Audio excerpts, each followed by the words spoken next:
9:02 de la mañana, primera hora ya pasó de buenas decisiones, viernes 4 de julio, estás escuchando 107.5, más radio aquí con Ariana Velotti, buen día. Buen día. Ariana, hoy nos acompaña Juan Pablo Almar, CEO de Contracta, ¿cómo estás? Buen día, ¿cómo estás, Néstor, Ariana?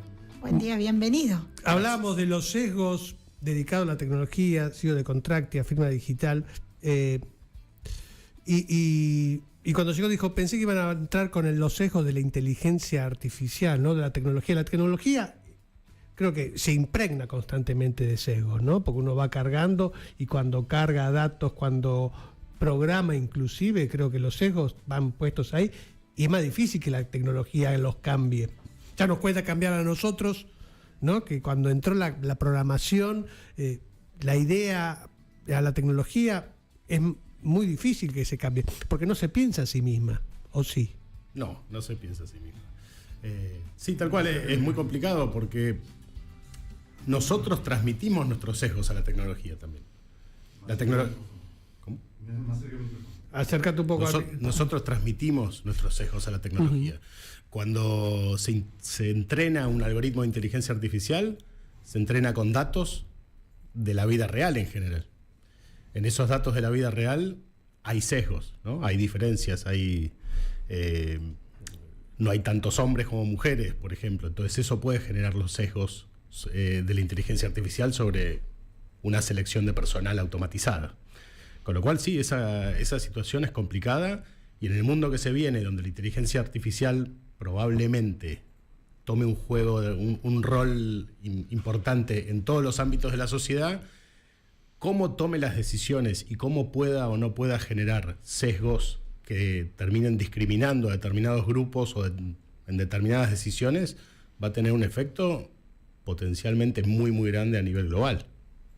Cuando yo le pregunto a ChatGPT algo, no sé, vos que sos pareja. Yo soy amiga. Vos sos casi pareja. Sí, totalmente. De ChatGPT, ¿no? Y tu relación, no hablemos, ¿no? No hablemos de mi relación con ChatGPT. Ya sabemos que me gusta el frío y no vamos a hablar de las cosas que... Pero cuando uno va y le pregunta lo que fuese, esa respuesta tiene un sesgo, de alguna manera. Sí, por supuesto. ChatGPT o cualquier otro de los grandes modelos de lenguaje responden estadísticamente de acuerdo a el peso de cada una de las palabras que reciben como información, como input, y toman una decisión a partir de todo lo que fueron aprendiendo. Lo que aprendieron es lo que va a marcar los sesgos de la respuesta. De hecho, insisto, uno de los grandes temas hoy en día en las empresas de inteligencia artificial es cómo auditan y cómo controlan que esos sesgos no terminen afectando los outputs de manera discriminatoria. Pero tranquilamente, no es lo mismo preguntarle, por ejemplo, yo traje algunos casos. Si yo le pido a ChatGPT que cree una imagen de un reloj a las 3:30 de la tarde, de un reloj de aguja, me va a dar siempre un reloj a las 2:10.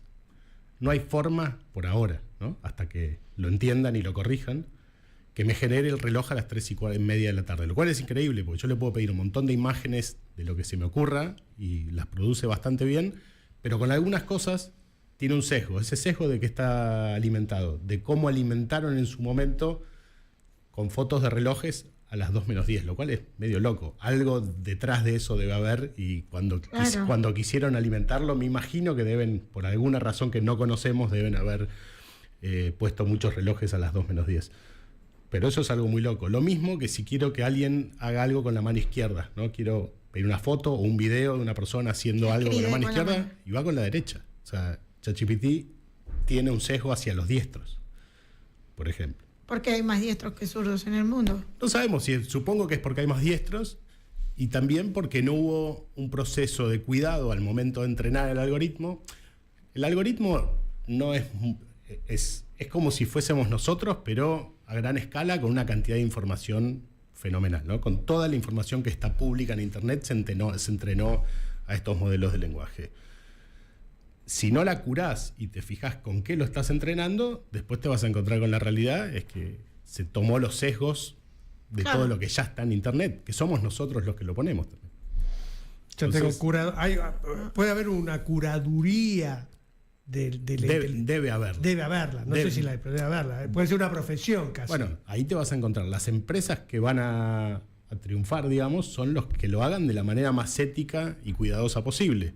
Porque en cuanto vos te encuentres con que ChatGPT o alguna de las herramientas que uses te da una respuesta discriminatoria, te da una respuesta sesgada y no te sirve, porque si te das cuenta, ¿no? El tema es que te des cuenta. Porque podés no darte cuenta y asumir que es la verdad, que ese es el otro problema que va a tener la sociedad. Lo que hablábamos recién de los sesgos más intelectuales nuestros, ¿de dónde vienen los sesgos? De toda la información que yo recibo, de lo que me enseñaron mis padres, mis amigos, mis compañeros, mis parejas. Ahora, muchos están usando estas herramientas como amigos, terapeutas, consultores de la vida, en lo que sea. Si yo recibo información de una inteligencia artificial que de por sí ya está sesgada, empiezo a sesgar más todavía mi propio intelecto, con lo cual empiezo a estar en una situación muy complicada. Si yo me doy cuenta de eso, probablemente la abandone.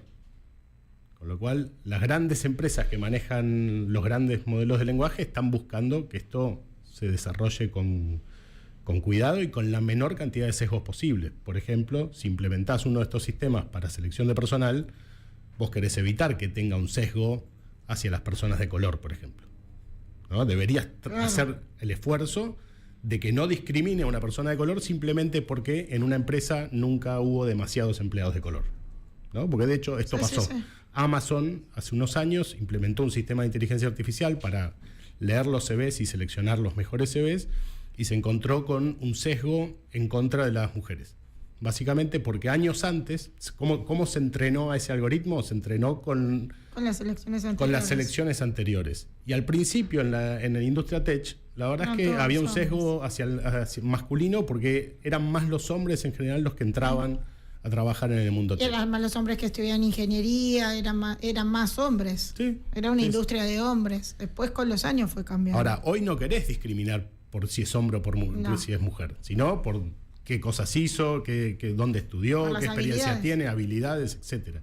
Bueno, entonces te encontrás en la vida real con esos casos que incluso las grandes empresas como Amazon tienen que cuidar, y lo tuvieron que desactivar. De hecho, decidieron dejar de utilizar este sistema de inteligencia artificial para evitar ese problema, ese sesgo. Todavía me da la sensación como que esto queda lejos de la gente, ¿no? Pero no está tan lejos del cotidiano.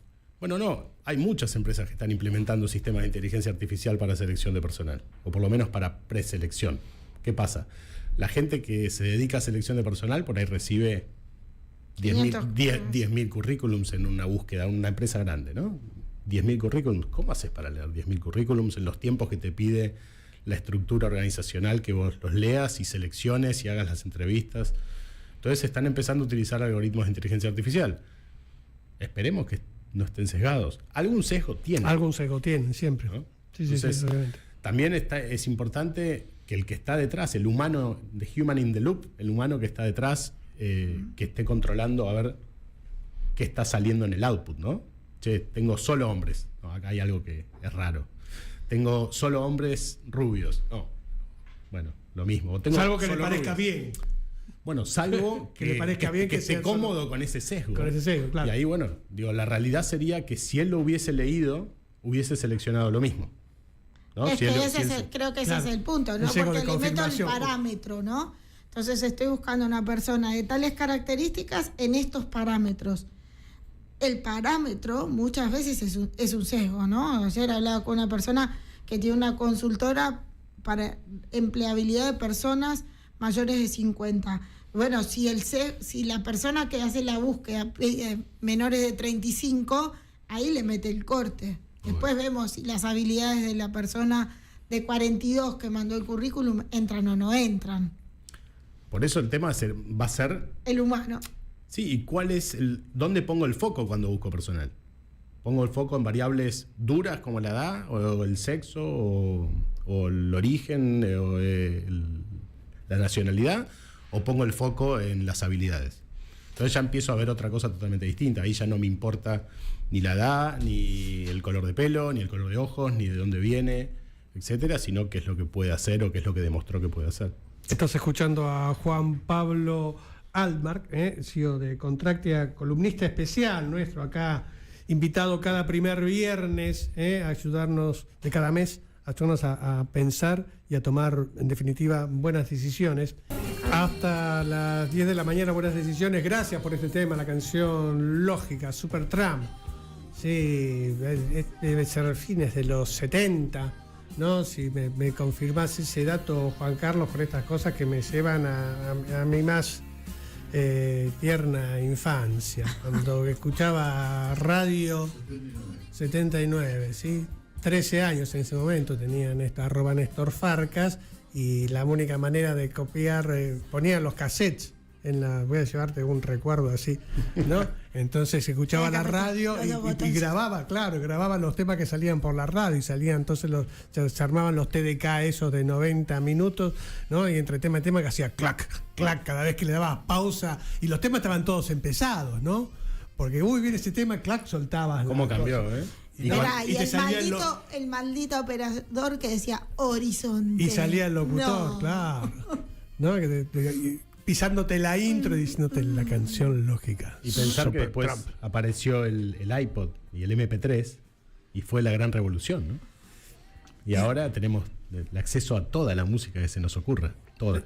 Bueno, la tecnología viene marcando evidentemente siempre adelante el paso, ¿no? De lo que luego va a ser consumo y luego habitual. Ya en algún momento no lo pensás más, y es así.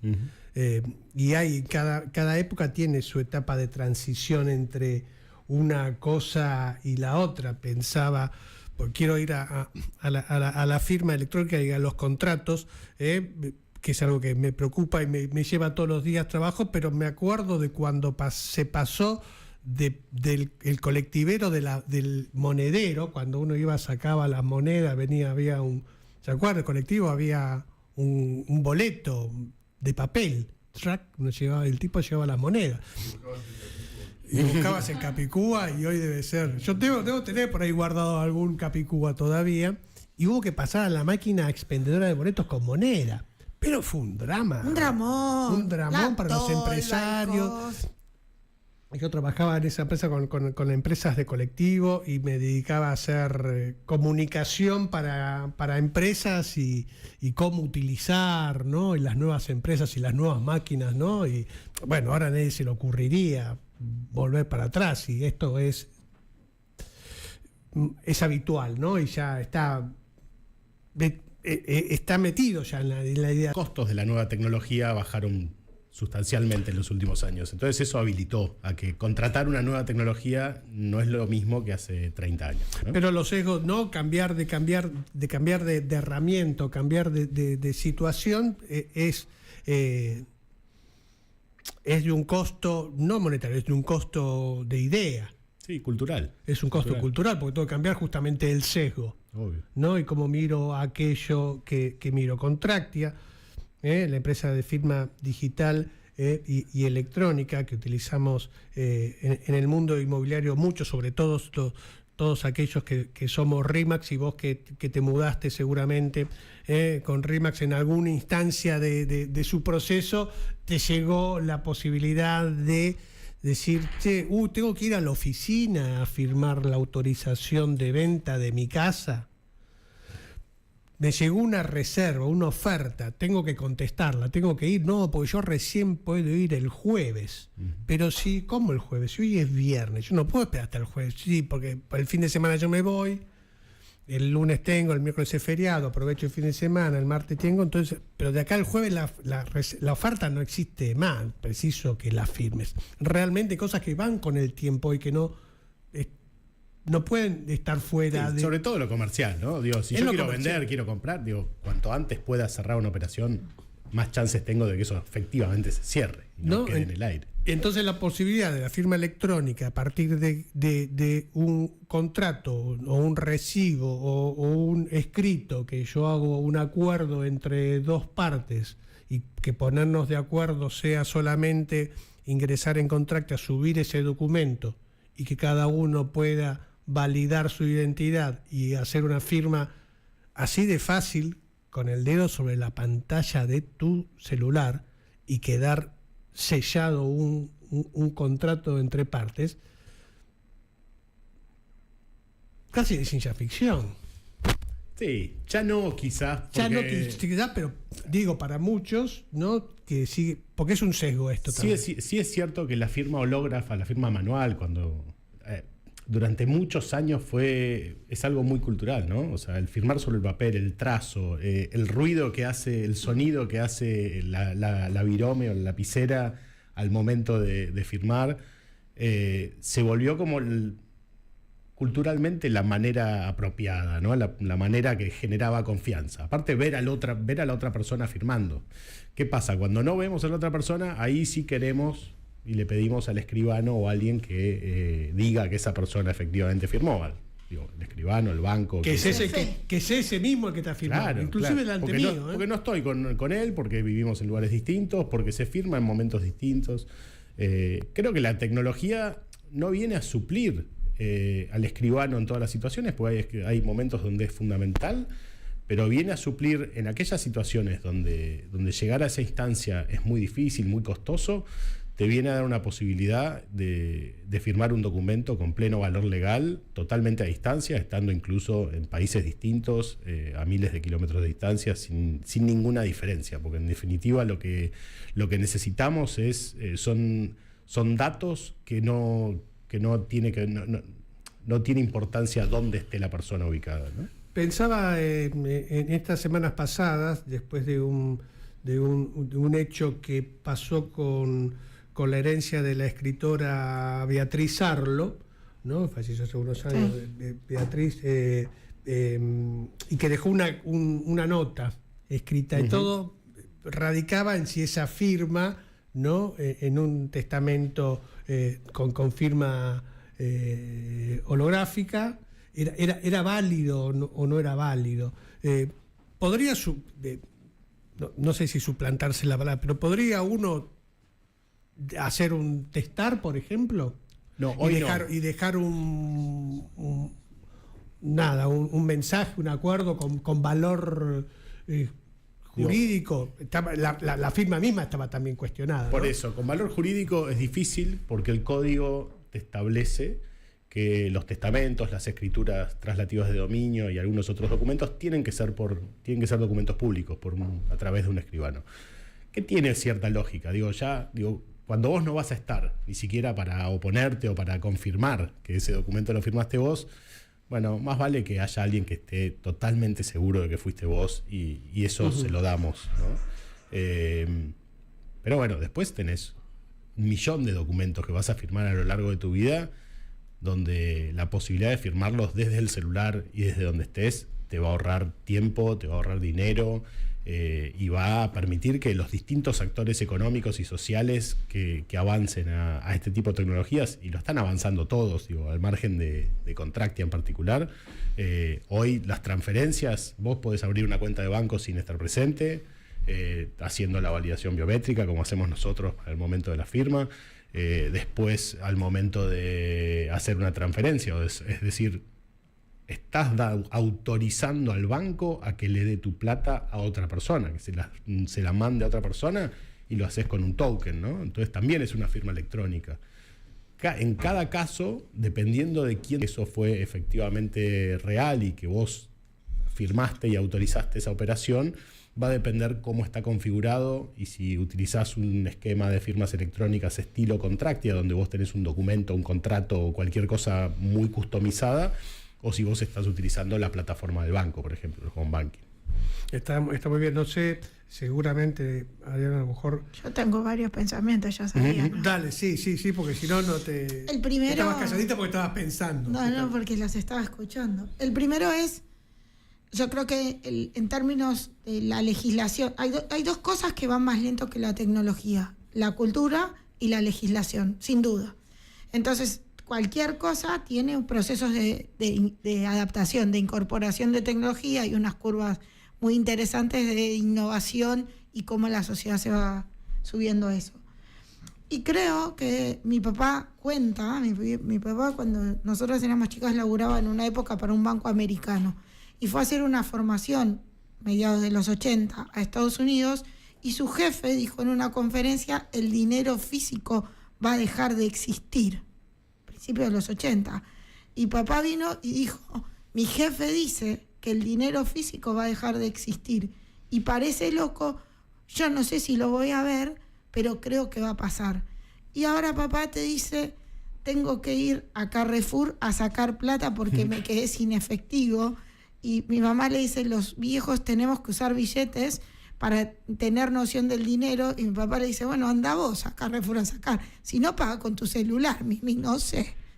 Entonces digo, creo que hay cosas como las firmas que van a cambiar sustancialmente. Digo, ahora todo el mundo sabe que desde el celular podemos pagar y que hay distintas formas y que antes usábamos el QR y ahora no usamos menos el QR, usamos directo el celular con NFC. Digo, hay como, y nos vamos adaptando. Ahora, desde el mundo pyme hay muchos acuerdos que se hacen. Entonces, vos sos el proveedor de la materia prima y yo soy el comprador. Entonces nos ponemos de acuerdo. Como ya nos peleamos varias veces, lo escribimos un contratito y lo mandamos a los abogados de tu empresa y de mi empresa.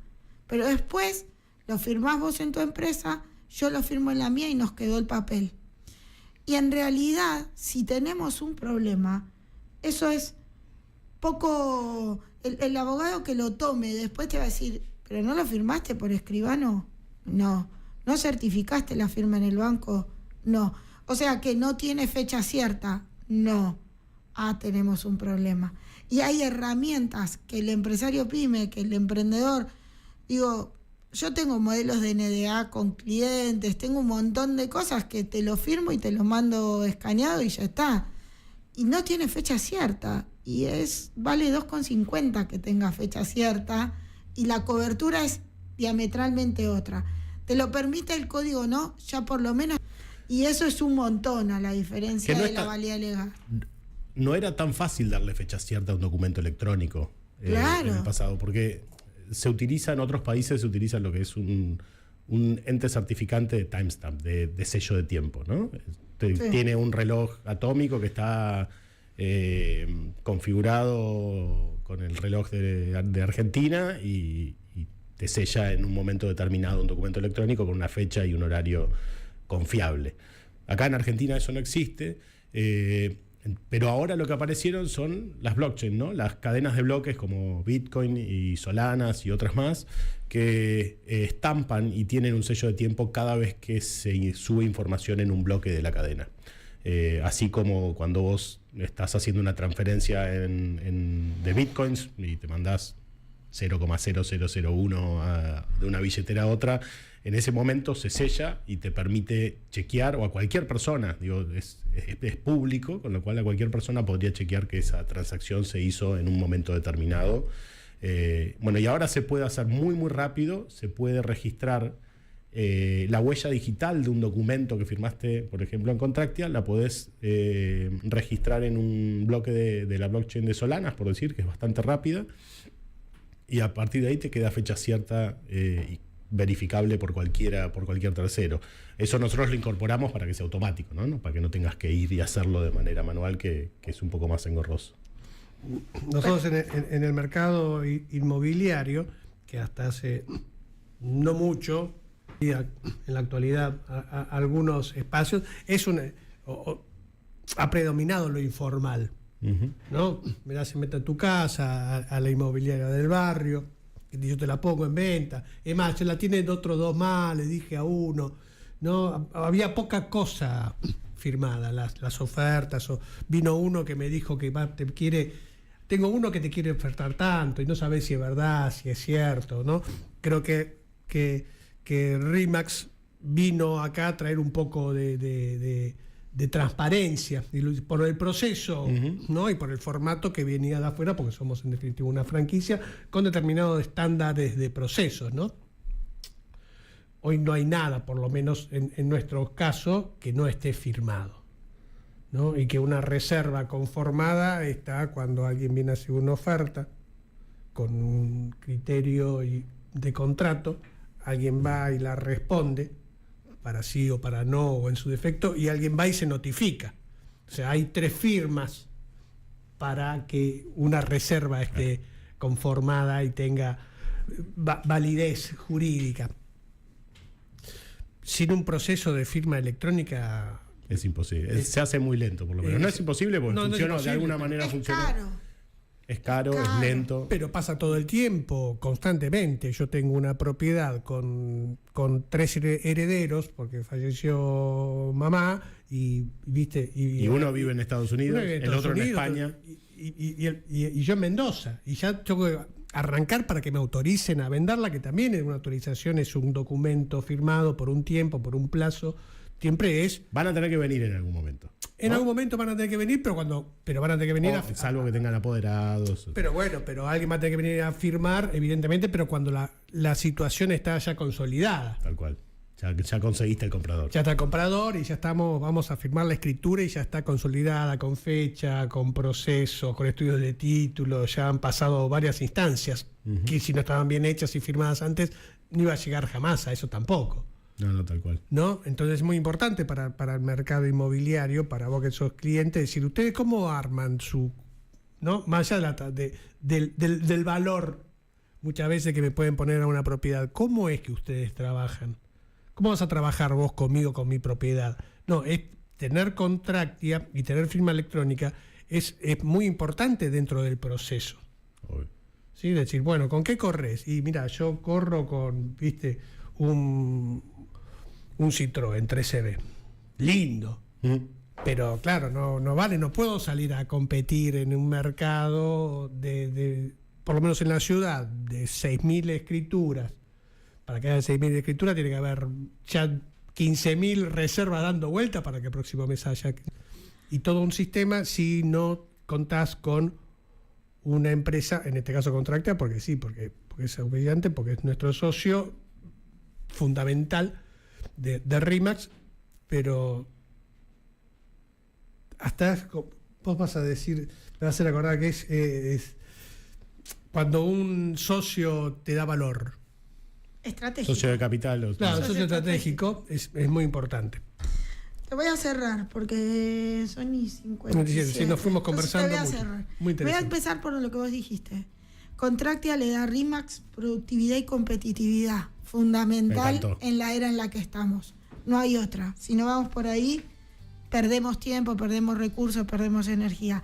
¿Que la necesitamos para qué? Para pensar. Necesitamos capacidad, tiempo y lucidez para pensar. Varios hablamos hoy de la claridad para pensar. ¿Por qué? Porque no solo tenemos que pensar, sino tenemos que pensar de qué manera estamos pensando, o sea, hacer el propio loop interno, revisar y cuestionar. Creo que lo que viene en términos de sesgo, en términos de inteligencia, en términos de tecnología, es desarrollar el criterio de cuestionar aquello que recibimos como cierto, porque no todo lo que vemos como cierto es de verdad verdadero. Entonces, me quedo con mejoremos la productividad para poder pensar y cuestionar y repensar y mejorar de vuelta la productividad. Juan Pablo, Álvaro, muchas gracias.